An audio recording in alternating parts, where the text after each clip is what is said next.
Меткости этих лучников позавидовал бы даже популярный герой английских сказок Робин Гуд. Выдержка, твердая рука и, главное, не забывать контролировать дыхание. Это и есть секреты удачного выстрела. Абдулхалим Ювлоев один из тех, кто не пропускает ни одного турнира по стрельбе из лука. Впервые стрелковое оружие он взял в руки, когда ему было 11 лет. И с тех пор парень оттачивает свои навыки и умения в этом спорте. Месяца 6, так я с отца, у него отца лук был, я с него стрелял.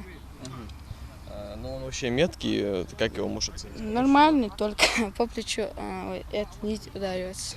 Дистанция тут разная – 10, 15 и 20 метров. Задача как можно точнее попасть в мишени с 3 попыток и получить максимальное количество очков. Участвуют несколько категорий у нас. Это дети, новички, юноши, старшие юноши. Разные возраста.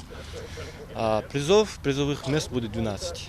12 призовых мест по 3 места. Люди с радостью приходят. В прошлый раз мы собрали около 50 человек. На данный момент только 30-50 где-то сейчас. Турнир по стрельбе из лука приурочен ко Дню молодежи. Организатором соревнований выступил Союз волонтеров Ингушетии, Комитет по делам молодежи и спортивный клуб «Арчер» города Сунджа. Этот вид спорта начали возрождать в нашем регионе сравнительно недавно. И за короткий период времени 4 ингушских лучников смогли выполнить норматив кандидата в мастера спорта. А с последних соревнований по стрельбе из лука наши спортсмены привезли золото и серебро. Во-первых, это альтернативный вид спорта, альтернатива нашим видам спорта, так исторически сложившийся бокс, борьба. То есть не все люди могут заниматься тяжелыми видами спорта, поэтому это альтернатива, к примеру, как легкая атлетика. Плюс еще по менталитету нам это очень подходит, так как исторически сложилось, что мы